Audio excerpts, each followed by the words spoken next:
espacio limpio y sano.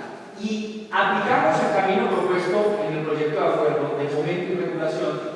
Era muy importante apuntarle a ese 50% del articulado que era el fomento. ¿Cómo fomentar? ¿Cómo entender que esa actividad natural al hombre, esa actividad milenaria como el graffiti, cómo fomentarla? Entendiendo que el objetivo final del fomento de la actividad es la autorregulación. Se fomenta para que se regule, pero igual, ¿cómo se va a fomentar? Entonces, el articulado trae un par de invitaciones a la administración municipal. ¿Qué lo miramos?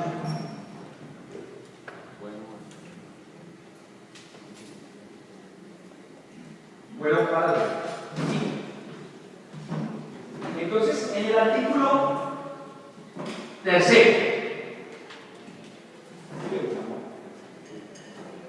en el artículo tercero, invita a la administración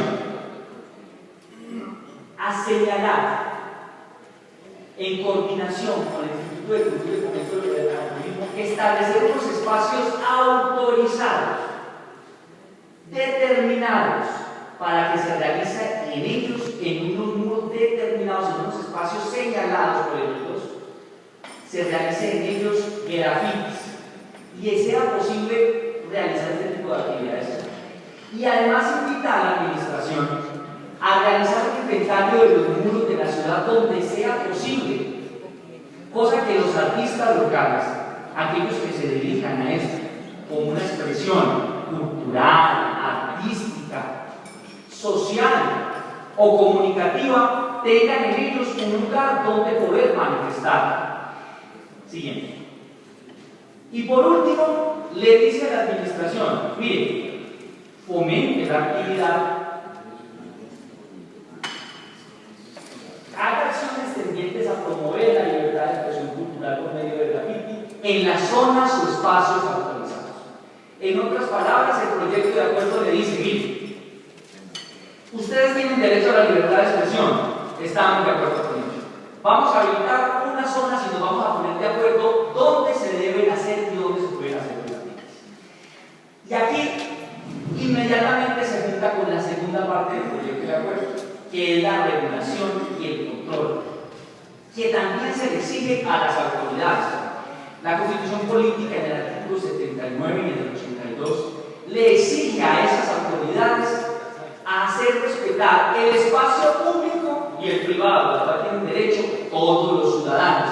Y dice además que ese espacio público no puede ser de cualquier manera, debe ser limpio y sano.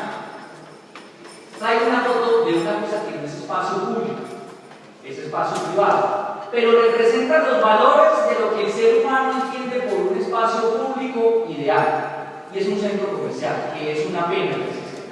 Los centros comerciales son tan populares en muchas partes del mundo, pero sobre todo en Pereira son tan populares por la degradación y el deterioro del espacio público. Los centros comerciales muestran lo ideal de un espacio público. Los centros comerciales son iluminados, son amplios, son además seguros. Los niños pueden correr tranquilos sin pensar que los va a atropellar un vehículo particular. Los centros comerciales además son limpios. En los centros comerciales no se ve gente iluminando en la calle y no se ve gente colocando grafitis donde no se pueden hacer. Entonces, lo que debemos entender es, como en la imagen, que hay lugares para expresar el graffiti, que hay que entender al graffiti como una manifestación cultural, comunicacional, social, al cual nosotros no le podemos sacar el gusto, al cual ninguna ciudad ha logrado evitar. En el mundo no existen ciudades sin grafitis, no hay ciudades sin grafitis. Y las regulaciones que han tendido a eliminar de tajo el graffiti, lo que han conseguido es respuestas por parte de las personas que entienden en ellas su forma de expresar y manifestar sus ideas, toda una serie de bombardeo alrededor del graffiti. Alemania lo trató y no lo consiguió. Nueva York, donde nace este gran graffiti hip hop y el subway, donde está lleno de grafitis, han hecho todo lo posible para evitarlo. Y parece que la mezcla, que si bien no resuelve el conflicto, pero estilo atenúa los impactos negativos, es el fomento a evitar zonas donde se puedan hacer, pero también con regulación. Una mezcla de las dos cosas. Hacer una de ellas sin medida es apuntarle a que el conflicto de derechos se recrudezca. De manera que, volviendo al tema, el espacio público debe de garantizar, por ejemplo, que la señora que viva en esta casa, y las autoridades deben de garantizar que la señora que viva en esta casa, al día siguiente de haber pintado su fachadita, o que se acueste con su fachada limpia, pues no amanezca con su fachada de esta manera. Siguiente.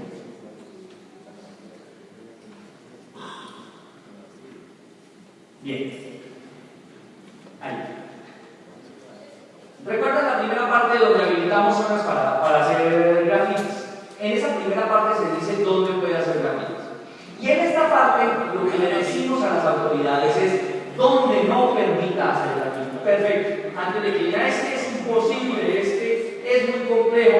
Bueno, lo que sí hay que tratar de hacer es tender, apoyar a las autoridades, generar acciones, incentivar la manera, promover también un buen adjetivo para que este tipo de prácticas no se haga donde no se debe hacer. Y el articulado describe 3 lugares donde no se deben hacer los grafitis. Primero dice, ¿dónde no se deben hacer los grafitis? En los muros, las paredes y fachadas de los inmuebles particulares, a menos, oígase bien, que cuente con la autorización previa del respectivo dueño.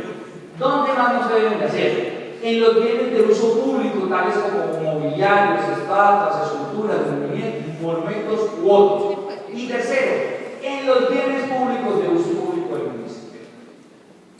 Señala dónde deben estar y señala dónde no deben estar. Sí.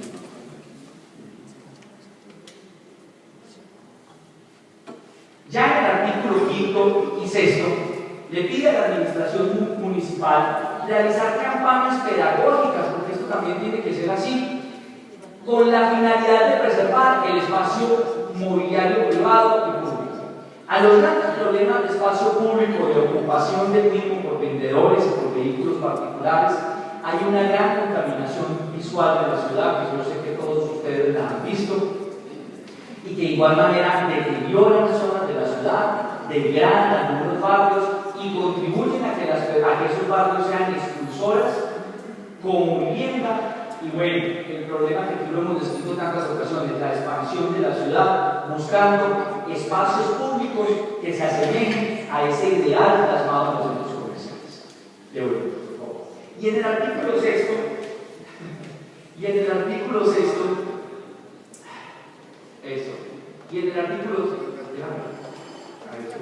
y por último en el artículo 6,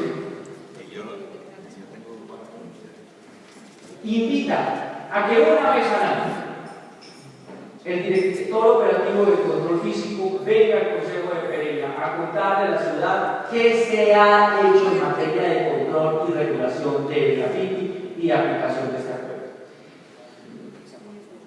El código de policía de la ciudad de Pereira, del departamento de Salata, es demasiado largo con el tema y la multa es como de 6.000 pesos. Pero un debido control de las autoridades, campañas pedagógicas, mayor presencia en esta parte nos va a hacer de Pereira una ciudad que también propensa por un ambiente limpio y sano. Y el acompañamiento y el fomento del grafiti como expresión artística, cultural, comunicativa nos va a ayudar a garantizar, a proteger ese arte que hacen estos muchachos, y son tan muchachos, y hacer de Pereira un lugar, porque no, atractivo a nivel mundial de grafiti. Y en esta parte quiero, señor presidente, si puede dar la oportunidad, en 2 minutos, ellos hacen una cosa que yo no sabía ni siquiera que existía, un tema como el turismo, ya lo han hecho como un par de veces, que me parece muy interesante. Yo quisiera, antes de terminar la exposición, obviamente como usted lo permite, 2 minutos a uno de estos jóvenes caseteros que quiere también aprovechar y hablar de la ciudad de esta que es la sala y quiere gracias por eso. Señor presidente, concejal, yo creo que muchísimas gracias.